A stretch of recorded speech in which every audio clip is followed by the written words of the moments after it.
애들 많이 쓰셨습니다. 오늘은 여러분들이 오시는 모습들이 더 제가 측은하게 보이고 안타깝게 좀 더 보여. 한 주가 너무 덥다 보니까 여러분들 애쓰신 모습 때문에 제 마음이 한층 더 측은하게 여러분들이 좀 보였습니다. 우리 앞뒤자고 성도님들하고 좀 기쁘게 인사 좀 나누실까요?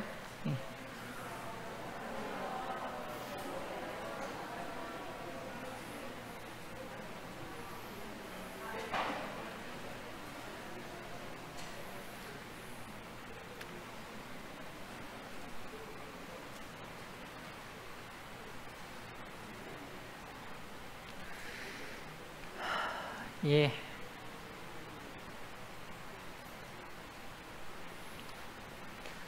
우리 최은정 자매님 특별히 환영합니다. 예, 우리 최은정 자매님, 여러분 다 저 뒤에 아시죠? 우리 아직 침례도 받지 않았는데 금요일 저녁 안식일 정말 빠지지 않고 함께 예배에 잘 참석하고 있습니다. 여러분들 따뜻하게 잘 환영해 주시고 잘 격려해 주시면 좋겠습니다. 자, 오늘은 요한계시록 13장 두 번째 짐승, 땅에서 나온 짐승에 대한 부분을 다루도록 하겠습니다. 오늘 내용이 많아요. 내용이 많아서 제가 혹시 이 시간에 못 끝내면 지금 다음 주, 그 다음 주 3주간 제가 금요일 저녁 설교가 없더라고요. 하여튼 잊어버리지 마시고요. 또 언제 다시 시작될지 모르니까 늘 준비된 마음으로 그 다음 연결해서 하도록 할게요. 자, 하여튼 오늘 13장을 다 마치면 좋겠고, 13장의 제일 마지막 절, 여러분 아주 유명한 성경절이 있어요. 혹시 안 펴도 기억나시는 분이 있으세요? 이 수를 세어보라. 이 수는 사람의 수니 666이니라.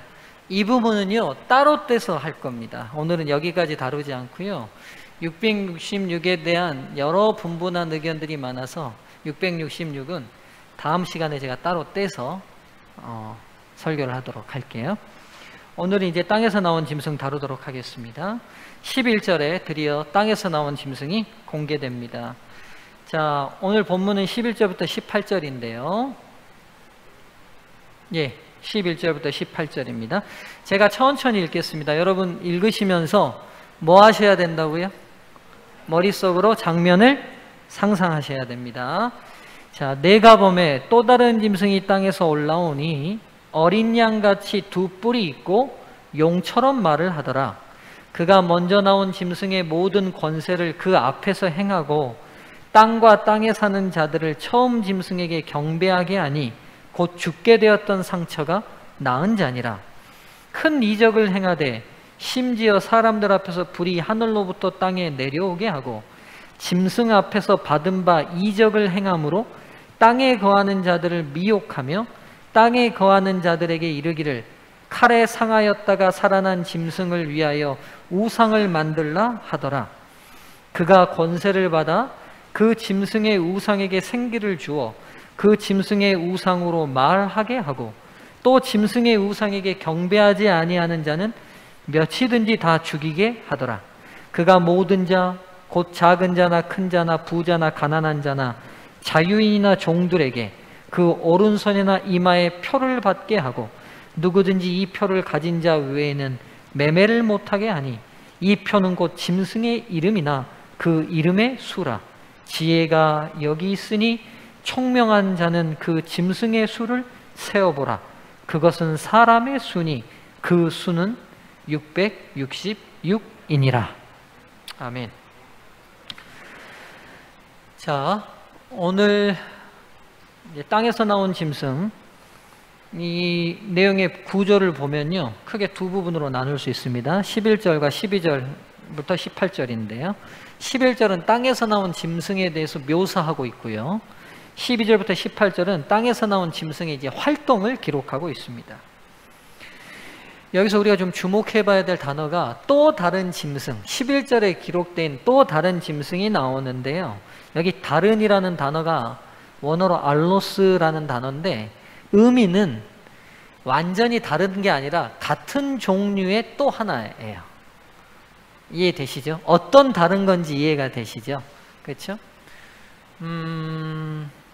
어떻게 비유를 들면 좋을까요? 뭐 사과 먹을래, 배 먹을래? 그럼 우리가 사과나 배를 다른 종류긴 하지만 어떤 큰 부류 안에 다 포함되죠? 네, 과일이라는 부류 안에 딱 포함되죠. 이런 다른이라는 의미입니다. 그러니까 지금 바다에서 나온 짐승하고 땅에서 나온 짐승은 서로 다르긴 하지만 같은 종류의 다른이라는 같은 부류의 동물들임을, 짐승들임을 알 수 있습니다. 여기서 짐승이라는 원어는 세리온이라는 단어인데 그냥 단순한 동물이나 짐승, 가축의 의미가 아니라 맹수를 의미합니다. 맹수를. 그러니까 지금 이 땅에서 나온 짐승은요, 소개하는 거하고 외모하고 지금 뭐가 안 맞아요. 이해되죠? 용하고 이 바다에서 나온 무서운 동물과 같은 종류인데 뿔은 무슨 뿔이에요? 어린 양의 뿔이 있는. 그리고 양은 양의 모습이라면 뭐 순해야 되고 가축인데 또 이 짐승이라는 단어가 맹수라는 단어예요. 그러니까 겉모양과 관계없이 그가 가진 정체성이 앞에 나온 짐승과 같은 부류의 짐승임을 이 두 단어가 명확하게 보여주고 있습니다. 이 두 단어가 함께 사용된 것은 땅에서 나온 이 짐승이 바다에서 나온 첫 번째 짐승과 같은 종류의 짐승임을 알 수 있습니다. 자, 새끼양같이 두 뿔을 가지고 땅에서 올라오는 이 짐승이 그럼 과연 어떤 정치 권력인가 우리가 찾아볼 필요가 있겠죠. 자, 첫 번째 나타난 시기가 있어요. 11절이 시작되기 전 12절에 보면요, 사로잡는 자는 사로잡힐 것이요 칼에 죽이는 자는 자기도 마땅히 칼에 죽으리니 성도들의 인내와 믿음이 여기 있느니라. 내가 보매 또 다른 짐승이 땅에서 올라오니. 그러니까 이 짐승이 땅에서 올라올 때에 뭐가 펼쳐졌냐면 사로잡는 자가 사로잡히는 일이 있었어요. 여러분 이 단어, 이 말이 이해가 되시죠? 평소에 사람들을 사로잡고 강압했던 사람이, 강압했던 존재가 이제 그가 사로잡히는 신세가 됐다고요. 이해되시죠? 그럼 떠오르는 역사적 사실이 있지 않으세요? 앞에서 나온 짐승이 로마 교황권이었는데 그 교황권이 나폴레옹의 부장 베르티에 의해서 피우스 6세가 강제로 사로잡혀서 프랑스로 압송되고 1년 만에 거기서 죽어버립니다. 즉 사로잡았던, 중세를 사로잡았던 존재가 사로잡히는 신세가 됐던 역사적 시기가 있어요. 그때가 정확히 언제입니까? 프랑스 대혁명이 언제죠? 여러분 이런 연도는 조금 알아두셔도 괜찮을 것 같아요. 프랑스 대혁명이 외우기 쉬워요. 1789년이에요. 그렇죠? 조금만 신경 쓰면 외울 수 있어요.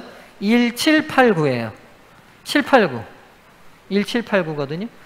정확히 10년 뒤에요. 10년 뒤에 교황 피우스 6세가 나폴레옹에게 잡혀서 교황청이 강제 폐쇄당했던 연도가 1798년입니다. 그러니까 프랑스 대혁명으로부터 정확히 10년 뒤거든요. 그러니까 이 시기 때쯤에 땅에서 짐승이 나왔어요. 아시겠죠? 자, 나타난 장소가 기록되어 있는데 내가 보면 또 다른 짐승이 어디서 나왔습니까? 땅에서 나왔어요. 앞에 짐승은 어디서 나왔고요? 바다에서 나왔어요. 우리가 이제 예언의 아주 기본 중에 기본이죠. 다니엘 7장에서 4마리의 동물들이 다 바다에서 튀어나왔어요. 그리고 이 바다를 계시록이 물을 설명해 주고 있어요. 17장 15절에 노란 글씨만 보면 물은 백성과 무리와 열국과 방언이다. 알지만 제가 반복하는 이유가 있습니다. 예언의 아주 기본적인 해석의 원리들을 알고 계셔야 적용을 할 수 있으니까요.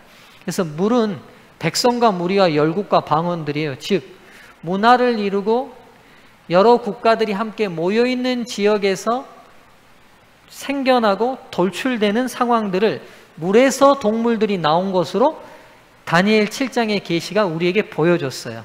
그렇다면 요한계시록 13장에서 물에서 나온 그 특별한 짐승도 각 나라들과 여러 열국들이 있는 지역에서 출생한다는 걸 알게 됩니다. 반면에 이 두 번째 짐승은 어디서 나왔어요? 땅에서 나왔어요. 물과 바다의 반대 개념인 땅에서 나왔다는 말은 문화권을 형성하는 각 나라가 각축을 벌리는 지역이 아닌 지역에서 이 국가적 세력, 정치적 세력이 나올 것을 예언이 보여주고 있습니다. 땅, 백성과 무리와 열국과 방언이 형성되지 않는 지역, 주민이 희소한 지역이겠죠. 세 번째, 새끼 양 같은 뿔이 있어요. 근데 이 뿔이 그동안 앞에 동물들은 어떤 뿔이든지 뿔에 대한 묘사는 없는데 이 동물은 뿔이 무슨 동물의 뿔 같다고 딱 기록하고 있어요. 새끼 양 같다는 거예요. 다니엘과 요한계시록에서 뿔은 정부 권력을, 국가 권력을, 정치 세력을 상징한다는 거 우리가 다니엘 7장을 통해 알고 있습니다. 복습하면 로마 시대 때 무서운 동물에게 10뿔이 튀어나왔죠. 그 10뿔을 천사가 바로 해석해서요. 다니엘서에서 10뿔은 뭐라고 딱 해석을 해버려요. 열왕이니 이렇게 딱 해석을 해줘버려요. 그러니까 뭐 오해를 살 어떤 근거도 없어요. 뿔은 하나의 국가 권력과 정부를 상징한다는 걸 알게 됩니다.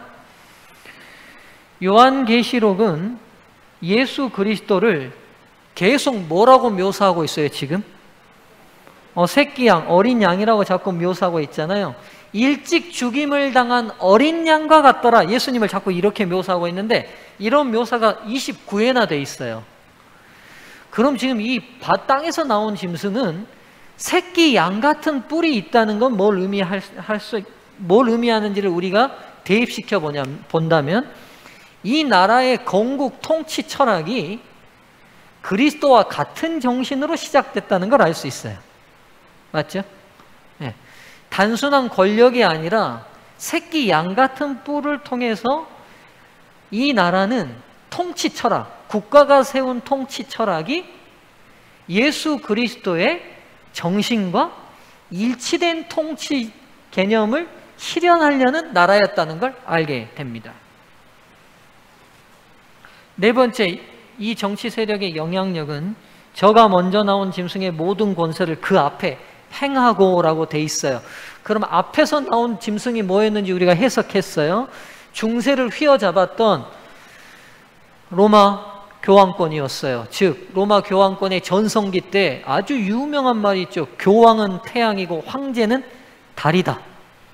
너희들은 내가 있어야 반사하는 반사체일 불과하다. 교황의 권위가 얼마나 대단했던.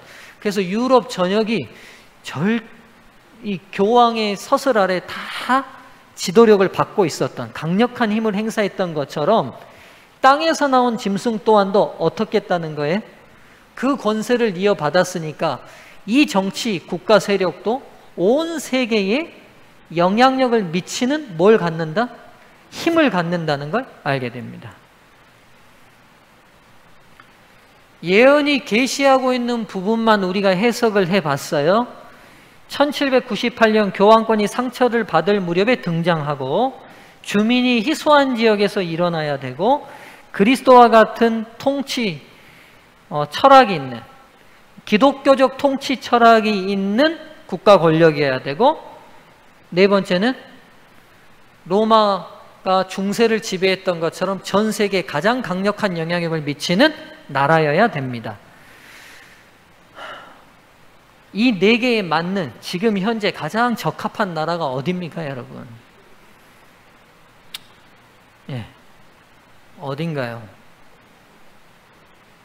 김종원 집사님, 어딘 것 같습니까? 여기에 가장 적합한 나라가. 예. 뭐 여기에 뭐 우리가 토를 달 수가 없어요. 이 역사적 근거에 이 네 개를 다 맞출 수 있는 나라가 흔치 않아요. 우리가 뭐 중국을 또 생각할 수도 있어요. 중국이 강력한 파워를 가지게 되니까. 근데 여러분, 중국은 세 번째에서 걸려요. 중국은 통치 철학의 공산주의예요. 그렇죠? 네, 걸립니다. 여기 정확하게 맞는 나라는 미 합중국밖에 없습니다. 네. 지금 나오는 노래가 뭔지 아세요, 여러분? 미 합중국의 애국가입니다. 국가입니다. 이게.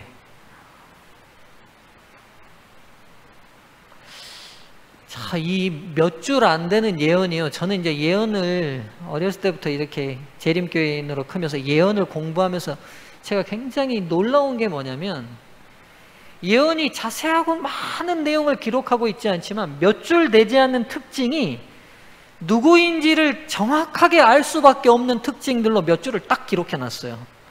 거기에 또 다른 답을 알 수 없어요, 여러분. 다니엘 7장만도 보십시오, 여러분. 메데 페르시아 보세요. 메데 페르시아가 곰으로 묘사됐는데 입에 갈빗대 3개 물고 나오잖아요. 근데 몸은 한쪽으로 기울어져 나와요. 본래 여러분 페르시아는 메디아라는 나라와 같이 바벨론을 멸망시켰거든요. 근데 메디아는 페르시아와 서로 장인과 사위가 나라였어요. 그래서 나중에 메디아가 페르시아에 합병돼 버립니다. 그러니까 한쪽이 기울어져 나와요. 그리고 입에 3 갈빗대를 물었는데, 페르시아가 고대 근동을 정복하면서 3 나라를 멸망시키거든요. 바벨론, 리디아, 이집트예요. 그 동물 하나의 묘사로 다른 의심을 가질 수 없는 정확하게 누군지를 그대로 묘사하고 있어요. 영감이 아니고서는 제가 볼 땐 불가능해요. 영감이 아니고서는. 한 국가를 특징 지을 때 얼마나 많은 역사와 얼마나 많은 내용이 있어요. 근데 몇 가지, 몇 줄 되지 않는 기술 속에서 그들이 역사 속에서 누구인지를 우리가 의심할 수 없도록 정확히 알도록 예언이 기록되어 있습니다. 하나님께서 운행하시는 역사의 주인이 하나님이심을 우리가 다시 인정할 수밖에 없는 부분이 저는 이런 부분인 것 같습니다.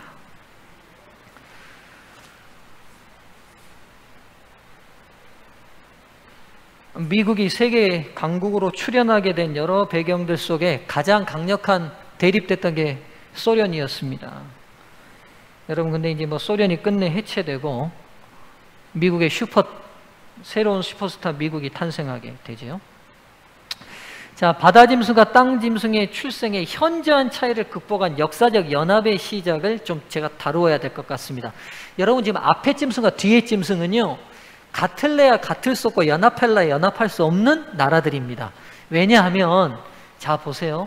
두 짐승은요, 특징부터가 현저히 완전히 다른 특징을 가지고 있어요. 앞에 나온 짐승은 굉장히 무서운 모습으로 나왔는데 뒤에 짐승은 새끼 양 같은 모습으로 나왔어요. 즉, 두 짐승이 같을래야 같을 수 없는 짐승인데, 이 새끼 양 같은 짐승이 끝내 뭐처럼 말을 합니까? 용처럼 말을 해요. 역사적으로 여러분 잠깐 미국을 좀 설명하면, 여러분 미국이 어떻게 출생했는지 여러분 뭐 다 아십니다. 어떻게 출생했습니까? 이 미국이 유럽 안에 개신교도들이 너무 핍박을 받고요. 그래서 그들이 유럽 안에서 가장 종교적 자유가 있었던 땅이 네덜란드입니다. 화란이에요, 화란. 그래서 종교로 박해를 피해서 개신교도들이 많이 모였던 지역이 네덜란드였어요. 네덜란드에 모였는데 네덜란드도 끝내 종교 자유가 보장되지 않으니까 개혁교도들이었던 청교도들이 메이플라워라는 배를 빌려 타고 신대륙으로 오게 됐죠. 이들이 이제 미국을 개척한 초기 멤버들인데요. 이들을 미국인들은 뭐라고 부르냐면 필그림 파더스라고 불러요. 순례자 아버지. 복음의 순례를, 하늘을 향하는 순례를, 하나님의 말씀을 찾는 순례를 했던 조상들이라는 말이에요. 이들을 필그림 파더스라고 부르거든요. 이들로부터 시작이 되는데, 여러분 이들이 이제 뭐 기록하지만 이들이 배에서 내렸을 때 이 신대륙에다가 세운 편말이 있었어요. 그게 뭐냐면 교황이 없는 땅, 황제가 없는 땅. 이 두 가지가 미국의 헌법 정신에 들어가 버려요.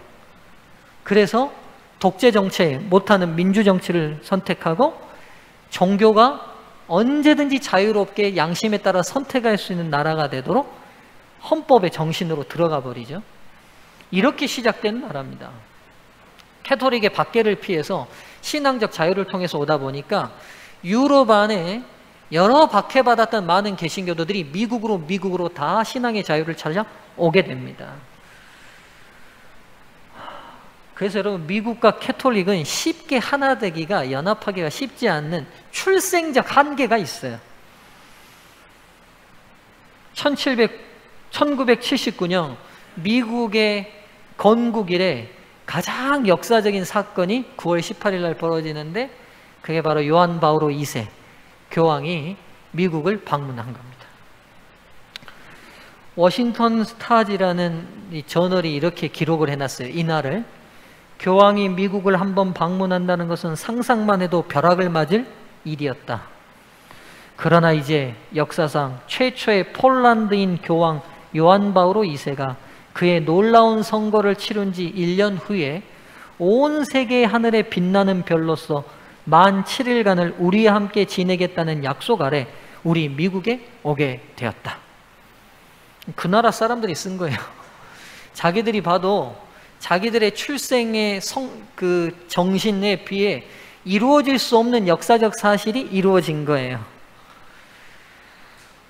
서로 교류는 할 수 있겠죠. 그러나 어떻게 이렇게 같은 방향으로, 같은 방향성으로 연합하게 됐는가? 나중에 이 뒤에 굉장한 비하인드 스토리가 있었다는 것이 타임지를 통해 공개됐습니다. 이게 1992년 2월 24일자인데요. 이 타임지 제목이 뭔지 아시겠어요, 여러분? 이날 제목이 거룩한 동맹입니다. 거룩한 동맹. 그리고 한쪽에는 누가 있습니까? 네, 레이건 대통령이 있고, 노날드입니까? 레이건이 있고, 그 당시 교황이었던 요한 바오로 2세가 있습니다. 이날 타임지가 왜 이 나라가 이제 그날 79년에 교황이 방문하고 미국과 캐톨릭이 가까워지면서 도대체 우리가 어떻게 이렇게 출생적 근거가 다른데 이렇게 가까워질까를 파헤치면서 알아낸 하나의 이제 진실이죠. 레이건과 요한 바오로 2세가는 그들의 첫 번째 만남이 1982년 6월 7일이었는데요. 좀 특별한 이야기를 나누었습니다. 무슨 일이 있었냐면 1981년 6주 간격을 두고 발생한 암살 음모에서 살아났다는 이야기였어요. 그러니까 1981년에 레이건 대통령하고 요한 바오로 2세가 6주 간격으로 서로 암살 시도를 당했어요. 6주 간격으로. 그리고 둘 다 하나님께서 두 사람을 통해서 이루시고자 하는 어떤 특별한 사명이 있기 때문에 구원해 주셨다고 믿었다. 그리고 그들은 그렇게 살아난 것을 기적적인 사실로 받아들였다. 지금 옆에 있는 영어를 지금 해석한 거예요, 여러분. 이날 기사를. 이게 무슨 말이냐면 1981년에 세계의 가장 강력한 두 지도자가 암살에서 살아난 것은 굉장히 기적적인 일이다. 그렇다면 우리를 그 암살로부터 살리신 하나님께서는 뭔가 우리를 통하여 뭐가 있을 것이다? 뭔가 특별한 사명이 있기 때문에 살리셨을 것이다 라는 대화들을 나누고 대화가 시작됐다는 거죠. 81년 요한 바오로 2세의 저격 사건은 교황청 고위 인사들이 지시한 것. 근데 그날 레이건 대통령이든 교황이든 암살 당하려고 했던 일들이 우연히 생긴 일이 아니라 교황청 고위 지도자들에 의해서 어떻게 된 일이었다고요? 계획된 일이었다고요. 밑줄 침대 보시죠. 교황청 관리들이 범인인 아그차에게 교황에게 총을 쏘되 죽이지는 말도록 지시했다. 동아일보도 우리가 살아남은 것은 서로 힘을 합치라는 신의 섭리지요. 그러니까 6주 간격에 죽을 곱에서 둘 다가 살아났어요. 짧은 시간 안에. 아, 그렇다면 우리를 살리신 신의 특별한 섭리가 있으니 우리가 만나서 뭔가 새로운 역사를 만들어 봐야 되지 않겠습니까? 라는 의기투합할 수 있는 계기가 생겼다는 거예요. 아, 참 여러분, 이들은 50분간에 걸쳐 그러면 그날 나눈 중요한 대담이 뭐냐? 공산주의의 몰약과 정교 공조를 긴밀히 협의했다. 10년 뒤에 뉴스위크는 두 사람이 이날 자리가 소비에트 체제를 붕괴시키는 회오리 바람을 불러일으켰다고 썼다. 여러분 근데 가로치고 다니엘서 11장 40절 쓴 거 보세요. 예언을 우리만 알고 있다고 생각하지 마세요. 예언을 우리만 알고 있지 않고요. 예언의 모든 내용을 예언이 기록한 적 그리스도들도 본인들에 대해서 잘 알고 있다는 걸 알게 됩니다. 이해되시죠? 그날 만나서 협의한 굉장히 중요한 얘기가 뭐냐면 뭘 붕괴하자? 공산주의 세력을 붕괴하는 일에 최강의 종교 지도자인 교황과 최고의 강력한 나라 미국이 협력하자는 협의를 이뤘다고요. 그래서 여러분 제일 먼저 공산권 중에 무너진 나라가 어디입니까? 제일 먼저 무너진 나라 어디예요? 예? 폴란드. 누구의 고향이에요? 교황의 고향이셨어요. 폴란드인 교황이에요. 레이건의 대소 군비 경쟁 강화는 소련의 경제를 파탄시키고 그 결과 군사력이 붕괴되면서 공산주의가 해체되었다. 교황 바오로 2세가 폴란드에 들어가 자유화와 신앙의 물결을 일으킬 수 있도록 방치한 것이 공산주의 몰락의 시초가 됐다. 고르바초프의 이야기입니다. 그리고는 바티칸 교황청과 미국은 115년 만에 공식적으로 외교 관계를 형성하게 됩니다. 수교를 맺게 돼요. 드디어 새끼 양의 뿔을 달고 출생했던 나라가 용의 소리를 하게 된 역사적 시작이 열리게 되었습니다. 그럼 여러분 이 땅에서 나온 짐승의 활동의 목표가 뭐냐는 거예요. 계시록 13장 12절은 이 목표를 정확히 밝히고 있어요. 함께 읽어볼까요? 시작.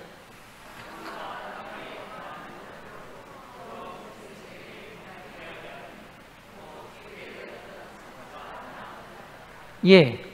자, 여러분 가만 생각해 보시죠. 그날 두 교황과 대통령은 미국은 왜 공산주의를 몰락시키고 싶었겠어요? 세계 초강대국으로 지금 누가 경쟁 상대예요? 소련이니까 공산주의를 몰락하면 세계의 모든 체제를 누가 좌지우지할 수 있어요? 미국이 할 수 있어요. 그러니까 미국은 이익이 있으니까 그 협력에 손을 잡았어요. 그러면 반면 여러분 국가 간의 협상이라든지 정상 간의 협상은 한쪽만 이익이 있어서 맺어집니까? 양쪽 다 이익이 있으니까 맺어집니까? 양쪽 다 이익이 있으니까 맺어져요. 공산주의 몰락에 교황이 적극적으로 협력하겠다. 너희가 원하는 초강대국 내가 만들어주겠다고 했겠잖아요. 그런 반면에 미국이 교황에게 한 약속은 뭐였겠냐는 거예요, 여러분. 예. 협상상 미국이 교황에게 할 수 있는 약속은 뭐였겠어요? 이대로죠. 온 세상이 중세처럼 당신을 향한 경배를 하는 일을 우리가 돕겠다는 거겠죠. 그렇죠? 그래서 아까쯤에 정치와 종교의 활동을 밀접히 공조하겠다. 아까쯤에 신문기사에 나와 있던 대로.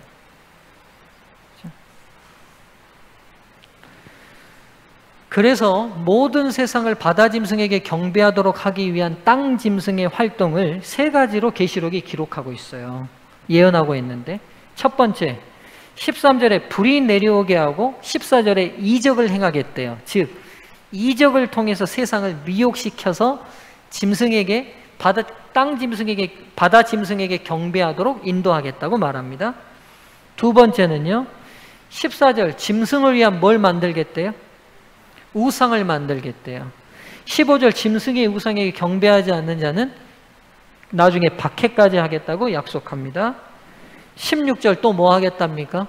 짐승의 표를 받게 하겠고 이 표를 받지 못한 자는 매매를 불가능하게 하겠답니다. 즉 경제적 제재를 하겠다고, 강제 제재를 하겠다고 말하고 있어요.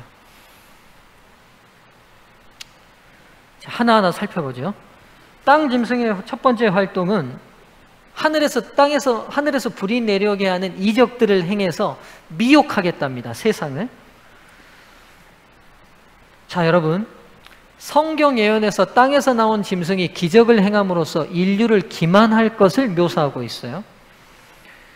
하나님의 성령께서 기적을 통해 사람들이 예수 그리스도를 개인의 구주로 영접하도록 믿음을 심어주었던 것처럼 이 땅 짐승은 위조된 성령의 사역을 통해 세상 사람들을 설득하여 바다에서 나온 짐승을 경배하도록 인도할 것입니다.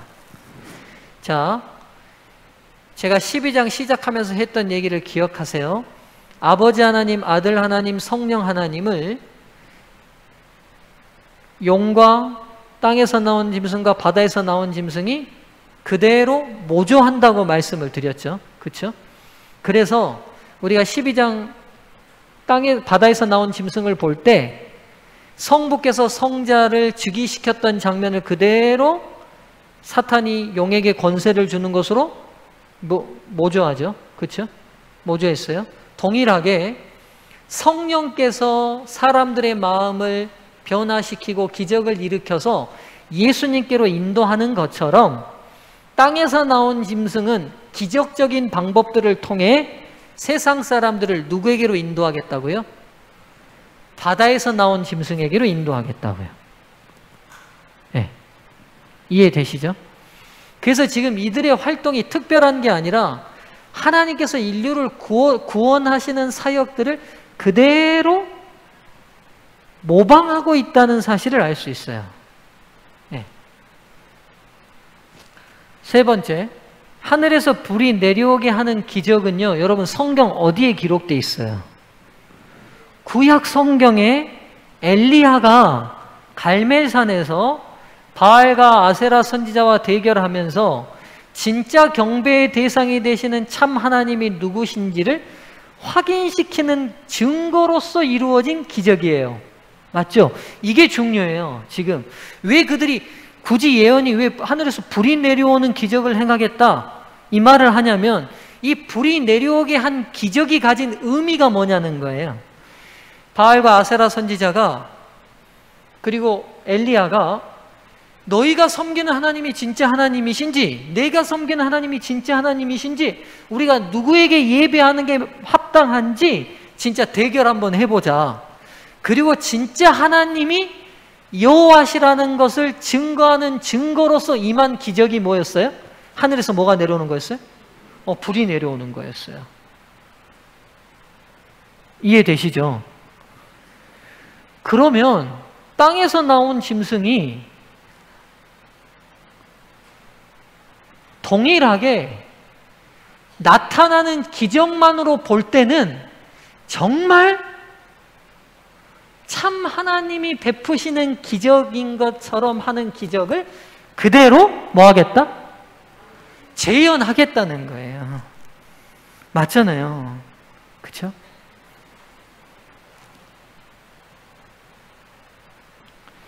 그래서 이 마지막 날 사건들에 보면 마지막 때가 되면 거짓 부흥이 많이 일어나겠다고 얘기했어요. 거짓 부흥이.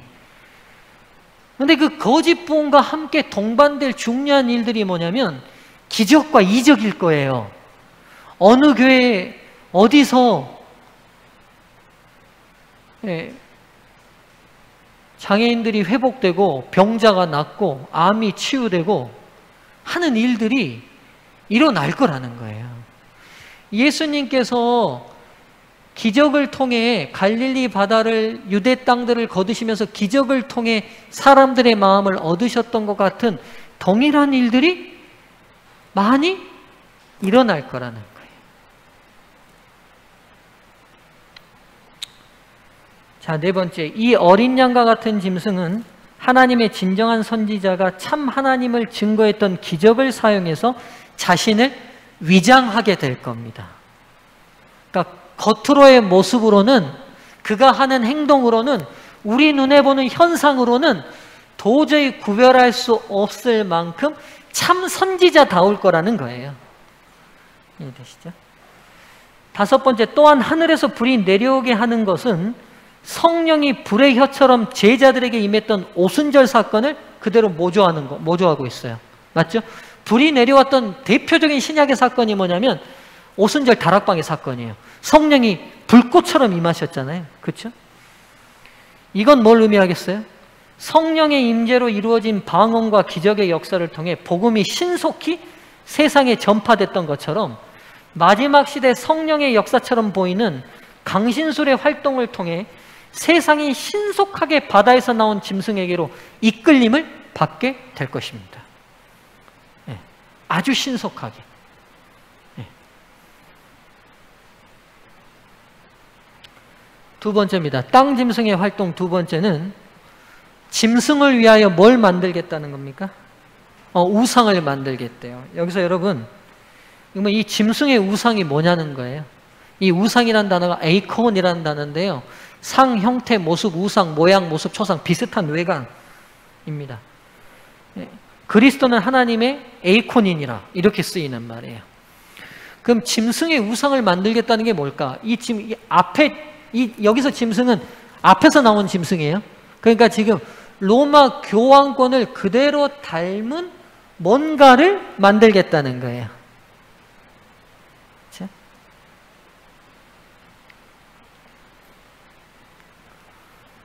과거 로마 교회처럼 정치적 힘을 통해 특정 신앙을 강제하고 양심과 신앙의 자유를 억압하는, 그다음 노란 글씨 보시죠.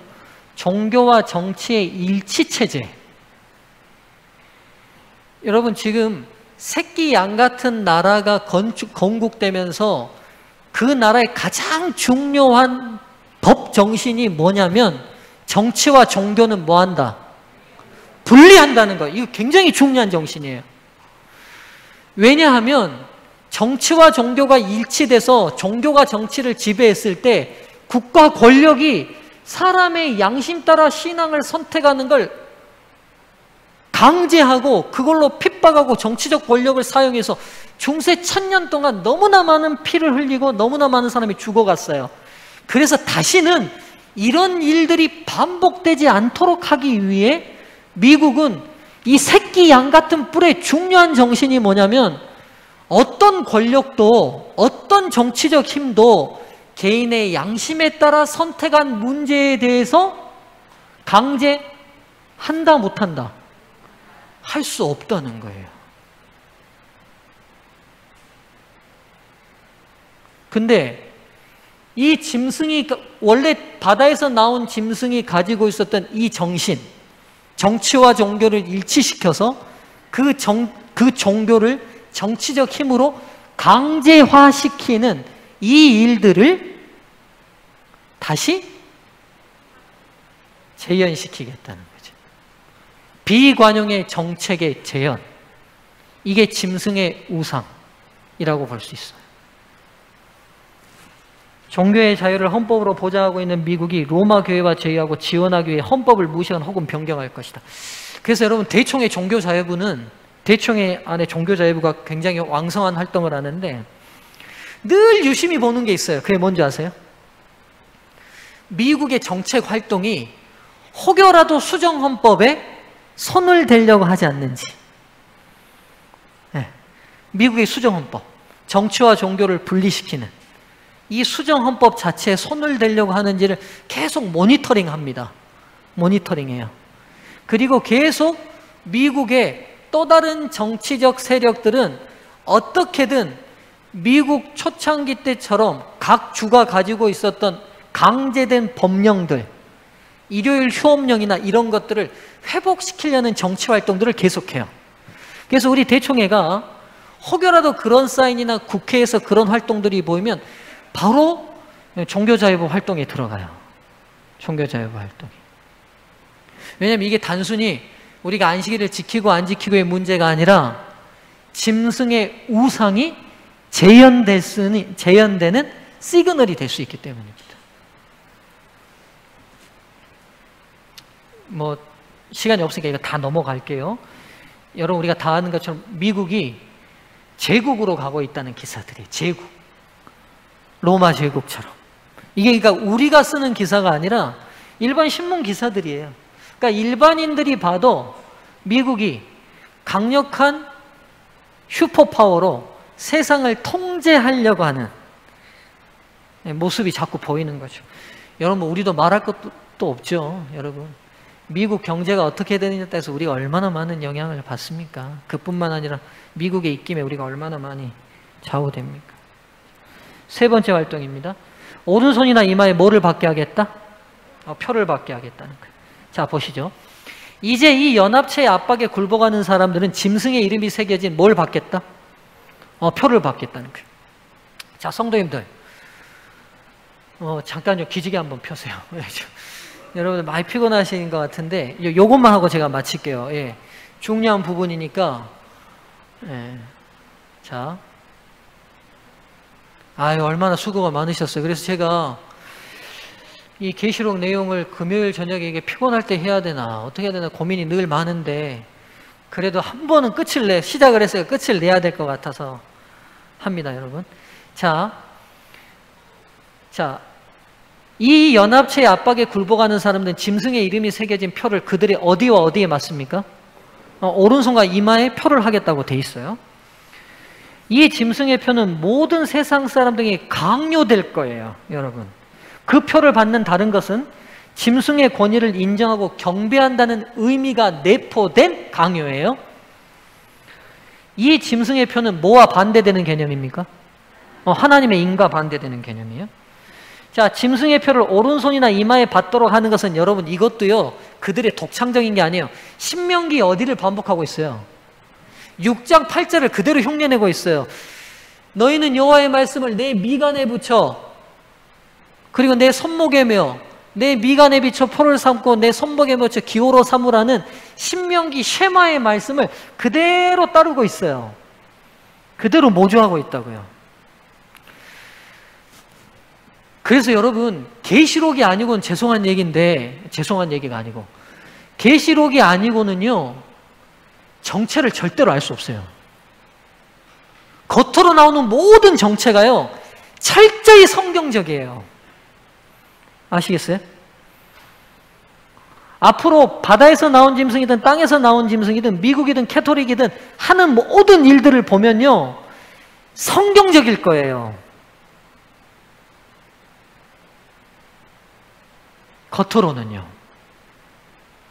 그걸 인지하셔야 돼요.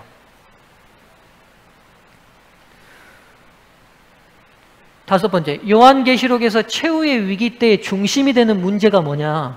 하나님의 계명을 지킴으로써 그분께 순종하며 예배하는 것임을 계시록이 계속 보여줘요. 계시록 장면을 계속 보시면 계속 찬양하는 얘기가 나오잖아요. 경배하는 이야기가 나오잖아요. 왜 그러냐? 결정적으로 마지막 때의 최고의 문제는 진짜 경배받을 분이 누구냐를 찾는 거예요. 누가 경배받아야 돼요? 효도 누구한테 해야 돼요? 이정유 씨, 효도 누구한테 해야 돼? 크게 얘기해 보세요. 아빠 이름. 이정유가 살면서 평생 효도해야 될 사람이 누구예요? 월급 타면 내복 사서 누구한테 갖다 줘야 돼? 사랑하는 사람 생기면 누구한테 제일 먼저 얘기해야 돼요? 여러분, 내가 너무 당연한 거 얘기하잖아요, 지금. 제가 뭐 특별한 거 얘기합니까? 신앙이 특별하다고 생각하지 좀 마세요, 여러분. 당연한 거예요. 당연한 거라고요. 아니, 제가 이번 주에 우리 아버님이 아프셔가지고 좀 병원 좀 모셔다 드리고 피곤하신 것 같아서 제가 여수까지 모셔다 드렸어요. 그랬더니 우리 어머니가 우리 아버지한테 이제 막 타박을 하신 거예요. 당신은 생각이 있어 없어 하면서 바쁜 이 목사 그냥 버스 타고 내려오면 되지. 네? 버스 타고 내려오면 되지. 여수까지 왔다 갔다 그렇게 하게 애를 고생시키면 되냐고. 성경 공부도 하고 힘든데 생각이 있어 없어 그랬더니 우리 아버지가 한마디 하시더래요. 아이, 그러려고 자식 낳지. 현답이에요, 현답.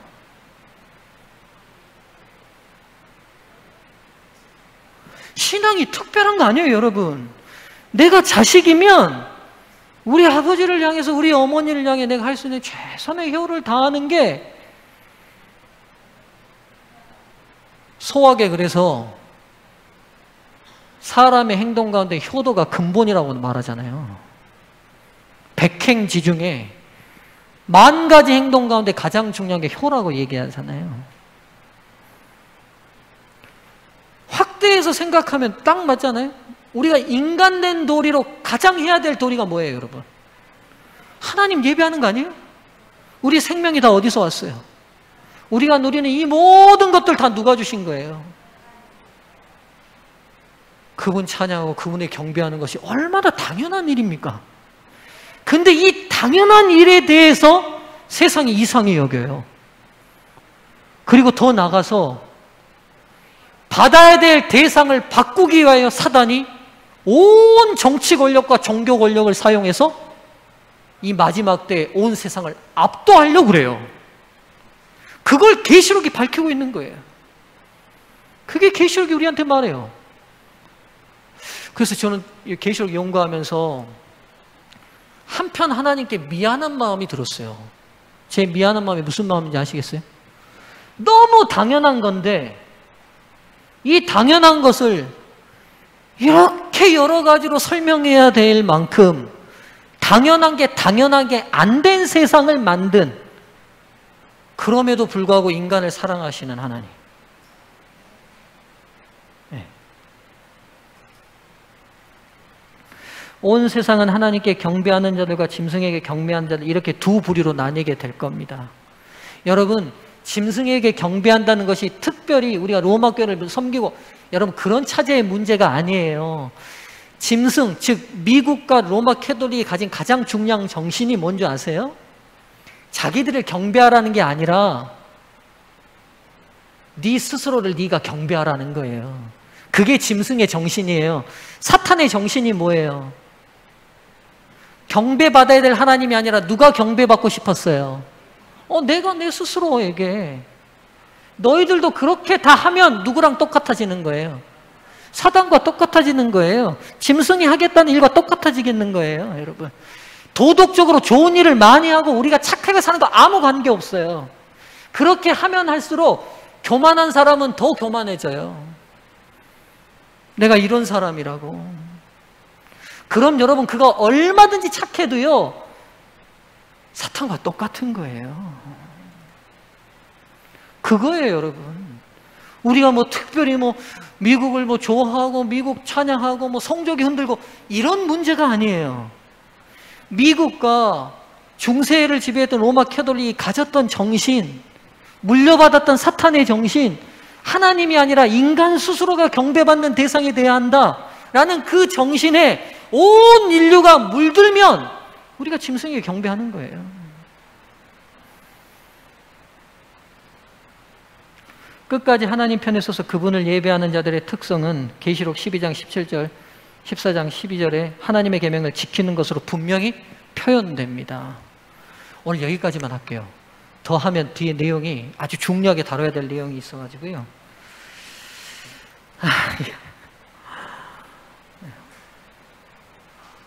제가 흠이 많은데 그 중에 한 가지 흠이 진도를 빨리 못 뺀다는 겁니다. 안타깝지만 여기서 좀 멈추겠습니다, 여러분. 일단 여기까지만 이해를 하시고요. 다음 시간에 이제 이 경배의 문제가 어떻게 계명과 연결되느냐 하는 부분을 좀 이해하셔야 돼요. 특별히 짐승의 표와 넷째 계명이 어떻게 연결될 수 있는가, 그리고 왜 이게 가장 중요한 초점이 될 것인가가 뒷부분의 중요한 내용이어서요. 다음 시간에 연결해서 하도록 하겠습니다. 성도님들이셔, 아유 힘든 시간 듣느라고 수고 많으셨습니다. 성령께서 여러분 마음에 제가 다 하지 못한 밝은 계시를 깨닫게 해주시기를 제가 계속 기도하겠습니다. 기도하겠습니다. 은혜로우신 하나님, 마땅히 예배 받으시고 찬양 받으셔야 될 하나님의 거룩하신 보좌가 흔들리고 지구에서 존중받고 예배받지 못한 안타까운 상황을 우리가 다 알고 있습니다. 주님, 우리만은 마땅히 예배받으셔야 될 하나님께 예배하는 하나님의 자녀들 되게 도와주십시오. 온 세상이 짐승의 정신, 사탄의 정신에 물들어 자기 교만하고 자기 잘난 맛에 자기들이 하나님이 되어 있는 무서운 세상입니다. 우리 물들지 않게 도와주시고 피조된 창조물이며 죽을 수밖에 없는 죄인을 사랑하신 하나님을 저희가 지극히 사랑하도록 도와주시옵소서. 무더운 여름 우리 성도들 각자의 일터에서 많이 지치고 힘들 겁니다. 주님 도와주셔서 우리 성도들 붙들어 주시고 이 땅의 삶이 영원한 삶이 아니오니 영원한 하늘을 소망하며 혹 어렵고 힘든 일이 있어도 이겨내게 도와 주시옵소서. 이 안식일 우리 성도들 회복시켜 주시기를 간절히 바라보며 예수 그리스도의 이름으로 기도드리옵나이다. 아멘.